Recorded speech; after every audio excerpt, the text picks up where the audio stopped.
Yo, what up, everybody? It's your boy Fitzmonk TV here, aka G-Lauren33. I'm back with another video on the channel for y'all today. And today, I'm here with another video, and we're looking at the best of Dragon Ball from 2018. 2018 was a huge year for the entire franchise. No matter if it was from the anime, to the manga, to the video games, to the movie, to all this kind of stuff. A lot happened for this franchise in 2018, and in this video we're going to recap a lot of the big things that happened, and hopefully in 2019 Dragon Ball could be even better and the franchise can grow to even new heights. But before we look into 2019, let's take a look at what happened for Dragon Ball in 2018.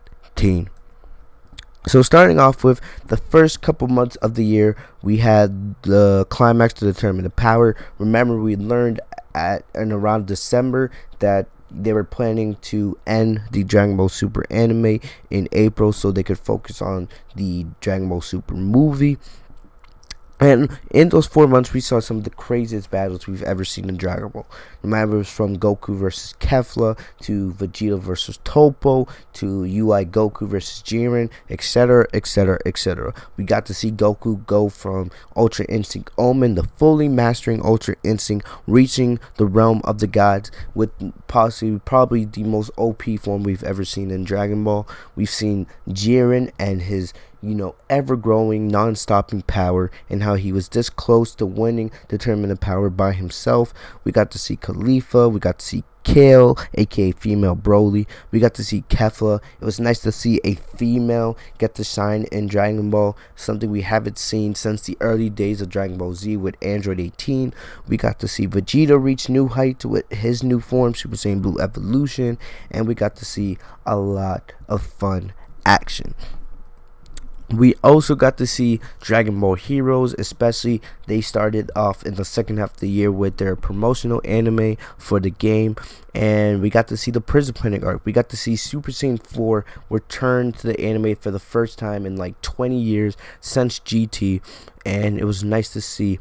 We got to finally see Super Saiyan Blue Goku against Super Saiyan 4 Goku. We got to see Super Saiyan 4 Vegeta. We got to see Golden Cooler. We got to see Trunks and My return. We also finally, for the first time ever, we got to see not only Super Saiyan Blue Kaioken Vegito, but we also got to see Super Saiyan 4 Vegito. And to top it off, we all got to see Ultra Instinct once again. We also got introduced to this new evil Saiyan named Cumber. Even though we didn't get a lot of backstory, it was nice to see more Dragon Ball anime being produced while Dragon Ball Super has been off the air. Even though the Dragon Ball Heroes anime has a lot of problems, it was still good that every once in a while we would get a quick Dragon Ball episode for us to enjoy. Also, we also got to see this new Xenoverse and Dragon Ball FighterZ DLC. Dragon Ball FighterZ this year had a huge year, mainly because of the tournament. Dragon Ball FighterZ got a lot of shine. It won a couple of Game of the Year awards, also won a lot of awards for Best Fighting Game of the Year. And a lot of people have tagged FighterZ as the best Dragon Ball video game of all time. That's up to your opinion. I love playing fighters. I also love playing Xenoverse. I've always been a huge fan of Xenoverse. We had like 3 or 4 DLC packs. We had DLC pack 6 with Ultra Instinct Goku, Jiren, Super Few, and that new story mode. We also had DLC pack 7 where we got Kefla and Baby Vegeta. We just got DLC pack 8 like a couple weeks ago with Super Saiyan Blue Gogeta, and Super Saiyan Full Power Broly. And even though Xenoverse has a lot of problems, especially with its netcode, it's always fun to hop on Xenoverse and play with some of these super power characters. And hopefully in 2019 we will finally get the announcement of Xenoverse 3, and hopefully in 2019 we'll get Dragon Ball FighterZ Season 2. Not sure if we will get that, but you never know. Also, on the topic of video games, when it comes to Dragon Ball, we had the introduction of Dragon Ball Legends, a new mobile game for Dragon Ball fans. The story centering around this new Saiyan made from Akira Toriyama named Charlotte, who has been put in this world where he has to fight all these, different opponents from different timelines. And we also had Dokkan Battle. Anybody that knows Dragon Ball should know Dokkan Battle. It's the most popular Dragon Ball mobile game. Even though Legends is pretty popular, it doesn't really compare to the force of Dokkan Battle. But still, we saw Dragon Ball make a lot of noise when it came to the mobile gaming scene. Not only with the continued success of Dokkan Battle, but with the introduction of Dragon Ball Legend. And hopefully both games will continue to build on that in 2019. And you never know, we might get another Dragon Ball mobile game. You know how they love to make new Dragon Ball material.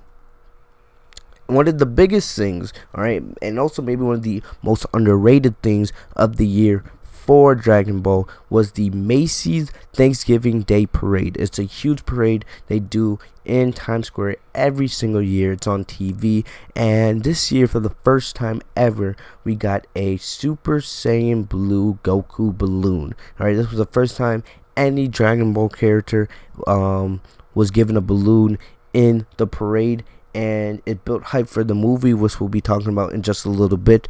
But it also got a lot of hype for anime, because it's very rare to see an anime character get featured in this parade. I'm not sure, but there was talks going, or people were saying that this was the first time any, and I'm talking about any character from an anime show had been featured in the parade, which not only shows the, growth of anime, but it also shows the popularity of Dragon Ball, as we got to see Goku in all his glory make his way down Times Square during the Macys 2018 Thanksgiving Day Parade. And hopefully Goku and maybe other Dragon Ball characters will be featured in the parade for years to come. And, lastly, before I get into the honorable mentions, we have probably the biggest thing that Dragon Ball did all year, especially with the Dragon Ball Super Broly movie. Alright, it was the talk all year. At the beginning of the year, when they first announced they were making a new Dragon Ball movie, the only thing we knew is it would be a movie talking about Goku, Vegeta, and a little bit of the same backstory. We would get to learn a little bit more about the Saiyans and their history and that kind of stuff. This was also big for Dragon Ball because this was the 20th Dragon Ball film, so they wanted to make it a huge deal. And what they did is they brought Broly back. This time they decided to finally turn Broly canon. Remember, in Dragon Ball Z they made 3 Broly movies, and those movies are pretty damn popular. Well, maybe not Bio Broly, but especially the first two, Dragon Ball Z Broly the Legendary Super Saiyan, and Dragon Ball Z Broly Second Coming. This movie right now in Japan, it's been out for about over 2 weeks. It's been close to 3 weeks now that the movie's been out of Japan, and it's killing it at the box office. It's still #1 in the Japanese box office, and even it's going to be releasing in a bunch of other countries, especially right here in the US, in just a couple of weeks. And we get to see the glory of the most beautiful looking anime film of all time. If it's the best anime film you've ever seen, that's up to your judgment. But it's definitely gonna be something we all want to see, especially when not only the introduction of Broly into the Dragon Ball Super canon, but also the introduction of Gogeta being in the Dragon Ball canon for the first time. Alright, and with that, I just want to give you a quick little bit of honorable mentions. Alright, we had the Dragon Ball North American Tour this year, which was a huge event where basically they had these huge Dragon Ball stands at around 7 stops. They did this a lot in Japan, alright, but in the US we had 7 different stops. It started at San Diego Comic-Con, where we got the first trailer for the Broly movie. They made stops in Dallas, Washington, D.C., New York City at the New York Comic-Con in October. They also went to Toronto in Canada. They went to Portland. And the final stop they made just a couple weeks ago in Los Angeles at the Chinese Theater for the Dragon Ball Super Broly English dub premiere, which was a huge success based on everything I've heard. We've also some other things. We had the Dragon Ball Super card game, which I know there's a lot of people that do that. They had the Dragon Ball Star series, which is pretty big. We had the um the SH figure arts, which are pretty popular, and other things which you can see here. So as you can see, Dragon Ball did a lot in 2018, and it gets you pretty damn hyped for what's to come in 2019. We know that most likely we will be getting some kind of news of what's next. This could be a new Dragon Ball Super movie, or it could most likely be the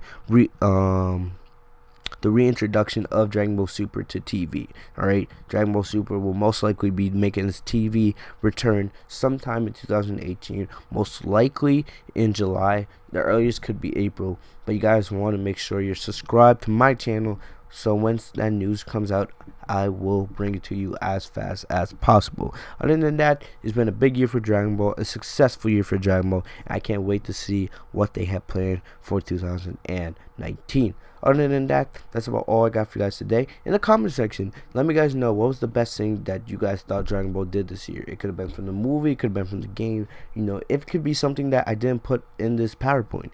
You never know. But other than that, I'll see you guys later. Make sure to like, comment, subscribe. Have a great day, guys. Merry Christmas. Happy New Year. Peace.